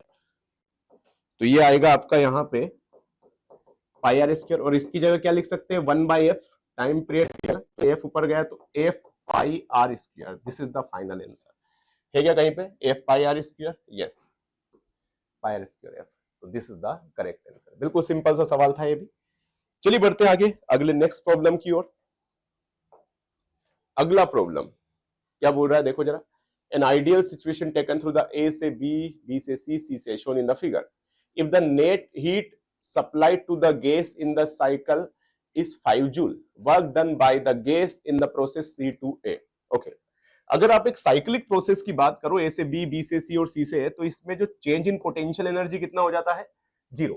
तो हम जानते हैं थर्मोडायनेमिक्स के फर्स्ट लॉ से, फर्स्ट लॉ ऑफ थर्मोडायनेमिक्स क्या बोलता है, ये बोलता है कि जो भी हम हिट देते हैं वो इसकी पोटेंशियल एनर्जी में चेंज प्लस वर्क डन के इक्वल होता है। तो अब देखो delta Q is equal to, delta U तो 0 है तो डेल्टा डब्ल्यू। अब अगर मैं बात करूं तो डेल्टा डब्ल्यू मतलब टोटल वर्क डन, तो work done in A B B C plus work done in C A, ये टोटल वर्क डन इतना होगा भैया, इस प्रोसेस में प्लस इस प्रोसेस में प्लस इस प्रोसेस में, तीनों में वर्क डन। तो अब देखते हैं जरा, अब यहाँ पे ये हमें दे रखा है, ये प्रेशर है और ये वाला जो है वॉल्यूम। तो अच्छा, कांस्टेंट वॉल्यूम बी से सी में वॉल्यूम कांस्टेंट है, अगर डेल्टा भी 0 है तो यहाँ पे तो वर्क डन भी 0 होगा, तो ये वाला तो वर्क डन भी क्या हो गया, 0 हो गया। अच्छा, work done A B, A से बी की बात करूं तो work done in A B अगर मैं बात करूं तो क्या होगा, प्रेशर कांस्टेंट है तो प्रेशर कितना हो गया 10। ठीक, और हम यहां से देखो 1 से कहां जा रहे हैं 2 में, तो अपना क्या होता है work done in isobaric process is P delta we, यही पढ़ा होगा बच्चों ने, pressure into change in volume. तो यहां पे देखो वॉल्यूम कितना चेंज हो रहा है भैया, 2 से, यहां से 1 से हम 2 में जा रहे हैं तो 2 माइनस 1, तो 2 माइनस 1, तो work done in A B कितना आ गया आपका, work done in A B आ गया 10 इंटू, तो ये आ गया आपका 10, बस वैल्यू पुट कर देते हैं। कितना एनर्जी सप्लाई की अपन 5, work done in A B 10, ये तो क्या हो गया 0। वर्क डन इन सी ए निकालना है तो इसको इधर ले आए, तो वर्क डन इन सी ए कितना हो जाएगा आपका 5 minus 10, it is minus 5 joule. तो कहीं पे ऑप्शन होना चाहिए माइनस 5 जूल, यस। तो this is the correct answer. ठीक है, इजी है। चलिए बढ़ते हैं नेक्स्ट प्रॉब्लम की ओर। तो अगला प्रॉब्लम देखते हैं क्या बोलता है। A nuclear transition is the denoted by X N alpha. ठीक है, lithium 37 which of the following is the nucleus element X. देखो यहां पे समझना मेरी बात, ये यहाँ पे एन, यहाँ पे एक्स के, यहाँ पे आपको एन और अल्फा मिला है, इसका मतलब ये है कि जो भी एक्स है हमारा, इसको जब हम न्यूट्रॉन देंगे तो हमें एक तो लिथियम मिल रहा है प्लस एक अल्फा पार्टिकल मिल रहा है, मतलब इनिशियली जो है अपन ने इसको न्यूट्रॉन दिया और यहाँ पे क्या मिला हमें अल्फा। अच्छा, अल्फा का एटॉमिक, ये हीलियम न्यूक्लियस होता है तो एटॉमिक नंबर 2 और एटॉमिक मास जो होता है 4। न्यूट्रॉन की बात करें तो इसका एटॉमिक नंबर तो यहाँ पे 0 होता है और एटॉमिक मास होता है 1, और इसको हम मान लेते हैं एटॉमिक नंबर Z और एटॉमिक मास A। देख लेते हैं, तो यहाँ पे A और Z की वैल्यू निकालनी है अपने को, तो देखो अब बस बैलेंस कर देते हैं। तो ऊपर A plus 1 is equal to 7 plus 4, 7 plus 4, तो A कितना आ गया 7 4 11 माइनस 1 10। नीचे वालों को बैलेंस करते हैं तो Z plus 0 equal to 3 plus 2, तो यहाँ पे Z कितना आ गया 5। तो आपका जो एक्स एटम होना चाहिए उसका एटॉमिक नंबर तो 5 आना चाहिए और एटॉमिक मास 10, तो कहीं पे ऐसा है क्या, यस, ये बी वाला। 510। Is that clear? तो बस बैलेंस करना है खाली। चलो आगे बढ़ते हैं नेक्स्ट प्रॉब्लम की ओर। अगला प्रॉब्लम देखो क्या होता है। ये बोल रहा है अपना कि a rectangular of ABCD rotated anti-clockwise with the uniform angular velocity shown as shown in the figure, and the आगे बोल रहा है यहाँ पे the axis of the rotation of the coil is as well as the magnetic field B is horizontal, then induced EMF in the would be minimum। देखो simple सी बात है यार, यहाँ पे क्या होता है, ये आपको Z मान लेते हैं, ये एक्सिस को अपन Z मान लेते हैं, एक्स वाई मान लेते हैं, ठीक है। इसको आप x मान लो, ये y मान लो, और ये क्या मान लिया अपन ने Z। ये ऐसे घूम रहा है। तो अब देखो समझना मेरी बात को कि आपने टॉर्क पढ़ा होगा BINA साइन थीटा या साइन ओमेगा टी, ठीक है, ऐसे घूम रहा है। अब यहाँ पे इसको चाहे तो आप ऐसे भी लिखते हो, आपको पता होगा ये it is NI A cross B। अब जो टॉर्क जो मिनिमम होगा उस टाइम पे इसका EMF इंड्यूस भी, मतलब यहाँ पे जो थीटा की वैल्यू होनी चाहिए वो 0 होनी चाहिए एरिया और बी के बीच। अब देखो बी इधर है तो एरिया भी अगर इस डायरेक्शन में आपका आ गया तो ये साइन 0 की वैल्यू, तो यहाँ पे उस केस में टॉर्क भी 0, मतलब EMF इंड्यूस भी यहाँ पे 0 होगा, ठीक, मतलब मिनिमम होगा, हम ये बोल सकते हैं। तो चलिए भैया देखते हैं जरा कोई कंडीशन ऐसी बन रही है क्या। तो पहला बोल रहा है the plane of the coil is horizontal, ठीक है। दूसरा plane of the coil is vertical. तो देखो अगर ये प्लेन जो है वर्टिकल है, मतलब ऐसे इस तरह से, तो उस केस में क्या होगा, उस केस में यहाँ पे जो इस पे नेट टॉर्क जो है वो लगभग 0 होगा। तो उस केस में अपना जो EMF इंड्यूस भी यहाँ पे मिनिमम होगा। तो आपका आंसर आना चाहिए मेरे ख्याल से बी। समझ में आ गया? और सिंपल है, बी और ए सेम डायरेक्शन में होने चाहिए। तो बी तो ऑलरेडी इधर है ही सही, और साथ में हमारा जो सॉरी एरिया जो है वो भी इसी डायरेक्शन में होना चाहिए, ठीक। चलिए बढ़ते हैं आगे। अगला बोल रहा है ये a bulb 25 watt 220 volt 100 watt 220 volt is connected in the series across supply, ठीक है। देखो बहुत सिंपल सा है, दो बल्ब लगा दिए अपन ने यहाँ पे, और इसको 440 के जो भी सप्लाई से आपने जोड़ दिया, 440 मान लेते हैं इसको, ठीक है। ये 25 वाट है और ये जो है आपका 100 वाट। अब देखो ये दोनों जो है 220 वोल्ट पे चलने के लिए हमारे जो है बनाए गए हैं, मतलब 220 वोल्ट से अगर थोड़ा सा भी वोल्टेज ज्यादा होता है तो उस केस में ये फ्यूज हो जाएगा। अब देखो समझना, जो भी बल्ब मैन्युफैक्चरिंग कंपनीज होती है वो इस फार्मूले का यूज करती है रेजिस्टेंस निकालने के लिए, V²/P, ठीक। तो अगर मैं यहाँ पे 25 वाले का निकालूं तो V तो क्या 220 का होल स्क्वायर डिवाइडेड बाय 25। अगर मैं यहाँ पे 100 वाले का रेजिस्टेंस निकालूं तो it is 220 square divided bye 100। तो भैया रेजिस्टेंस जो है किसका ज्यादा है, 25 का ज्यादा है, ठीक। अब समझना, अब अच्छा इसका रेजिस्टेंस ज्यादा है, अगर ये दोनों दो अगर ये भी 100 है ये भी 100 होता तो फिर ये चमक सकते थे। लेकिन अब क्या हुआ कि इसका जो है इसका रेजिस्टेंस ज्यादा है, R25 is greater than R100। तो भैया ये दोनों सीरीज में है, तो सीरीज में क्या होता है वोल्टेज जुड़ जाते हैं, तो यहाँ पे V25 जो हो जाएगा वो ग्रेटर देन 220 हो जाएगा, क्योंकि ये तो 220 तो इसको बेचारे को कम मिलेगा और इसको 220 से भी ज्यादा मिल जाएगा। क्यों? क्योंकि इसका रेजिस्टेंस ज्यादा है। V इक्वल टू IR पढ़े, सीरीज में करंट तो सेम है, लेकिन रेजिस्टेंस ज्यादा है तो इसका वोल्टेज भी ज्यादा, वोल्टेज ज्यादा तो 220 तो ये सह सकता है। अब ये 440 अगर दो हिस्सों में बांटो तो मैं 220 होता, लेकिन यहाँ पे क्या होता है इसका रेजिस्टेंस ज्यादा होने की वजह से इसका पोटेंशियल 220 से भी ज्यादा निकल जाता है, तो इस वजह से ये क्या हो जाएगा आपका फ्यूज हो जाएगा, ठीक। तो देखते हैं जरा, तो यहाँ पे 25 वाट का बल्ब जो है फ्यूज होगा, ठीक है। 25 watt bulb will fuse, easy है। चलिए आगे बढ़ते हैं नेक्स्ट प्रॉब्लम की ओर। अगला बोल रहा है the electric dipole consist of two opposite charges, each magnitude is 1 microcoulomb separated in distance 2 centimetre. The dipole placed in the external electric field 10, there maximum torque of the dipole is, okay. तो how you know about the what you know about the dipole, P is sin theta, और sin theta की maximum value 1 होती है, तो torque जो है यहाँ पे कितना है PE, ठीक। अब यहाँ पे निकाल देते हैं। अब यहाँ पे टॉर्क को अपन क्या लिखते हैं, जो P को क्या लिखते हैं डाइपोल मोमेंट को, Q इंटू दोनों के बीच का सेपरेशन इंटू E की जगह ऐसे ही रहने दिया, P को आपने क्या रख दिया Q इंटू 12, आप जानते हैं। तो देख लेते हैं यहाँ पे Q कितना दे रखा है इस बंदे ने, Q दे रखा है इन्होंने आपका 1 माइक्रोकूलम, तो it is 1 into 10 to the power minus 6। दोनों के बीच का सेपरेशन जो दे रखा है इस बंदे ने 2 centimetre, 2 into power minus 2। And electric field जो दे रखा है इसने कितना दे रखा है हमारा 10 to the power, electric field हमारा 10 टू दी पावर 5, तो ये 10 टू दी पावर 5। तो आपका जो यहाँ पे 2 इंटू ये 8 माइनस 8 में से 5 तो 10 टू दी पावर माइनस 3, इतना न्यूटन इंटू मीटर टॉर्क आपका होना चाहिए। तो कहीं पर ऐसा है 2 इंटू 10 टू पावर माइनस 3, तो वो करेक्ट है। तो this one is right option. ठीक, चलिए बढ़ते हैं नेक्स्ट की ओर। अगला बोल रहा है in a series of LCR circuit voltage across the resistance, capacitance and inductance is 10 volt each. The capacitor is removed. The voltage across the inductance will be. देखो बहुत सिंपल सा है यार, यहाँ पे बोल रहा है कि एक L, C और R, ठीक है, इसको अपन ने लगा दिया सप्लाई में, इसका भी 10 है, इसका भी 10 है और इसका भी 10 है। ठीक, तो सीधी सी बात है, अगर ये देखो अगर ये दोनों का 10 है तो हमारा जो इस कंडीशन में एलसीआर के कंडीशन में अपना क्या पढ़ते हैं अपन लोग, V R square plus V L minus V C का होल स्क्वायर। अब सब 10 10 है तो 10 माइनस 10 ये तो 0 हो जाएगा, तो जो भी हमारा जो रिजल्टेंट आएगा ये भी क्या आएगा 10 वोल्ट। रख दो यहाँ भी 10 माइनस 10 तो ये 0 का होल स्क्वायर 0, और ये 10 का स्क्वायर 100, 100 रूट 100 की वैल्यू जो आएगी आपकी 10 वोल्ट आएगी। अब अपन ने क्या किया अगले इसमें कि हमने यहां से कैपेसिटेंस को यहां से गायब कर दिया, तो हमारे पास एल और आर दो बचे बस।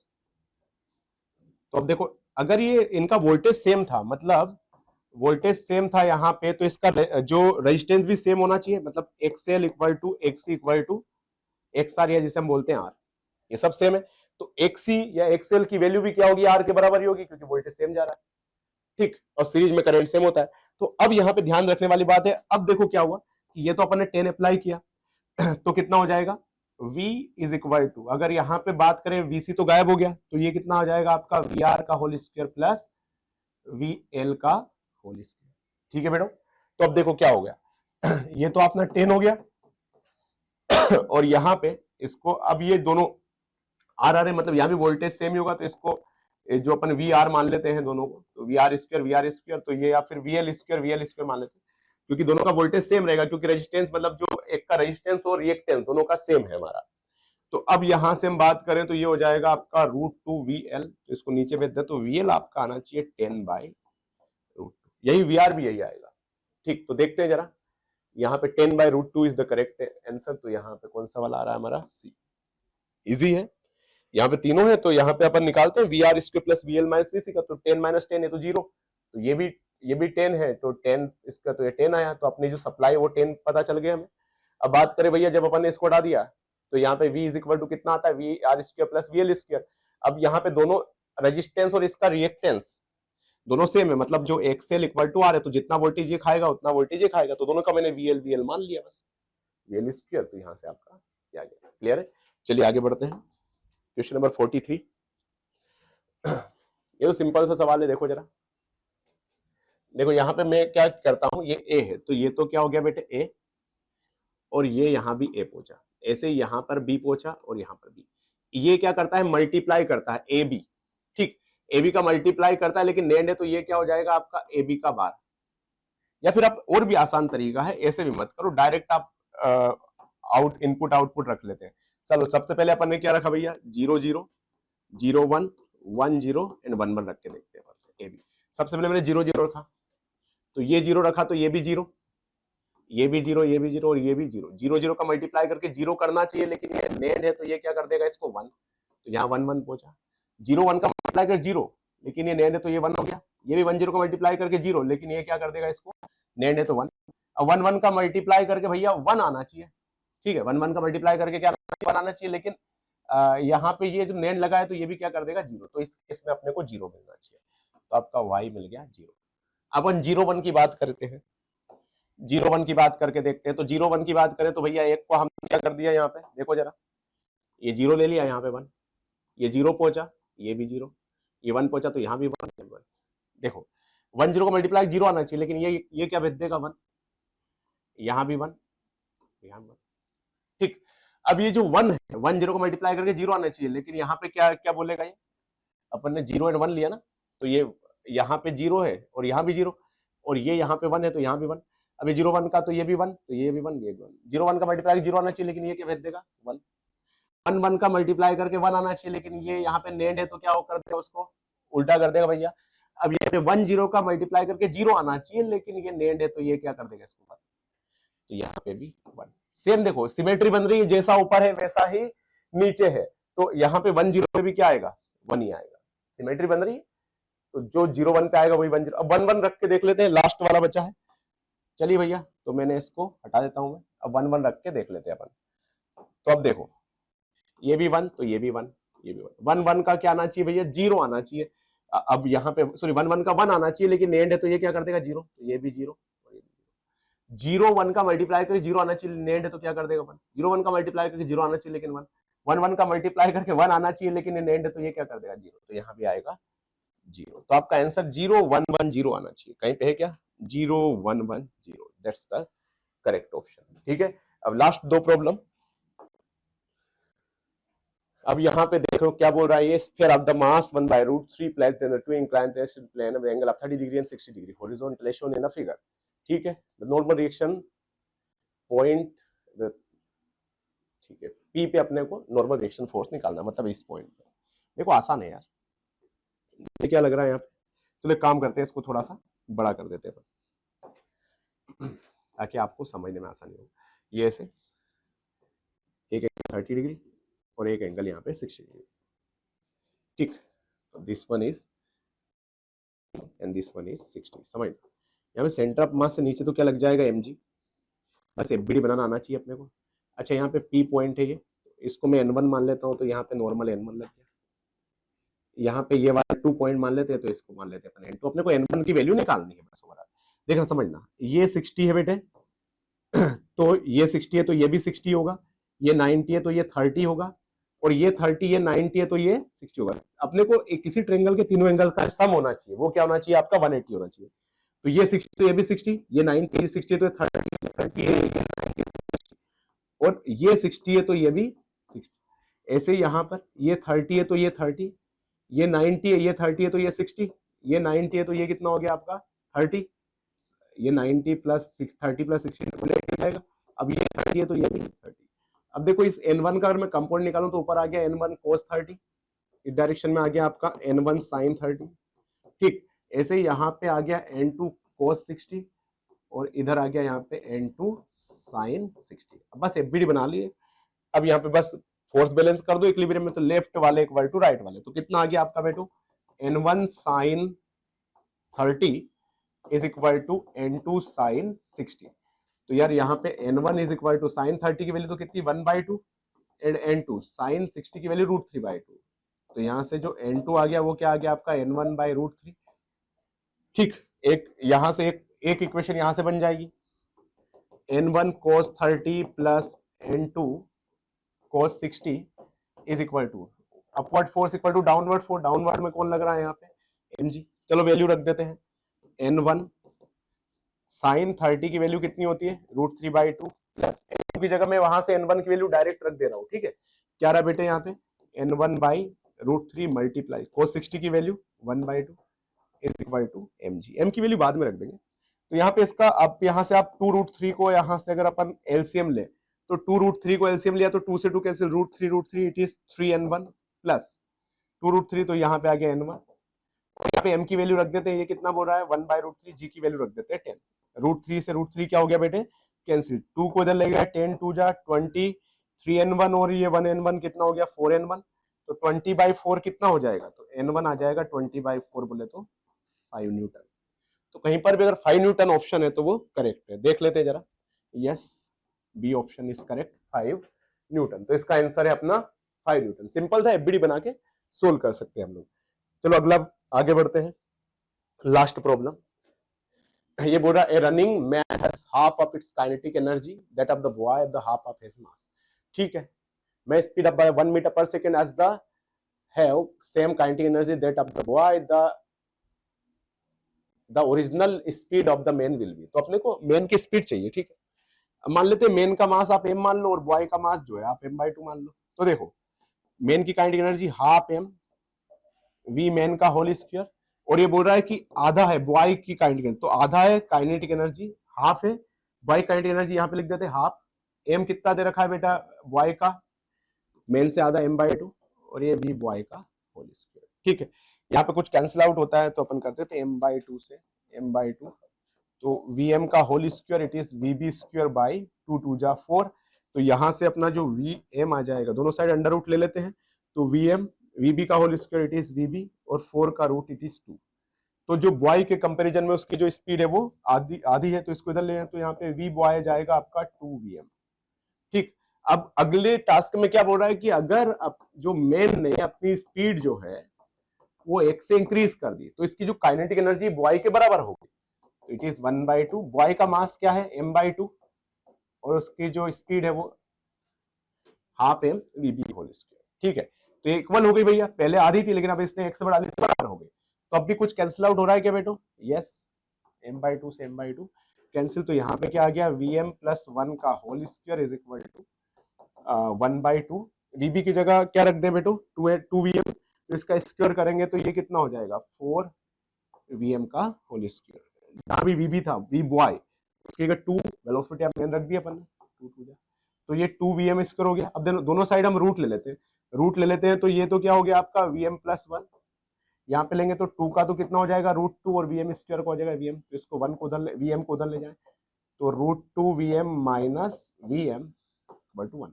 यहाँ से vm कॉमन लेके इसको नीचे भेज देते हैं, तो आपका जो vm आ जाएगा यहाँ से it is 1 divided by √2 minus, तो ये आना चाहिए आंसर। देखते हैं जरा कहीं पे ऐसा ऑप्शन है तो वो करेक्ट है, yes is the C option. ठीक, तो चलिए यहीं पे हो जाता है अपना ये FLT कंप्लीट। तो मिलते हैं आपसे नेक्स्ट वीडियो में, तब तक के लिए ख्याल रखिए।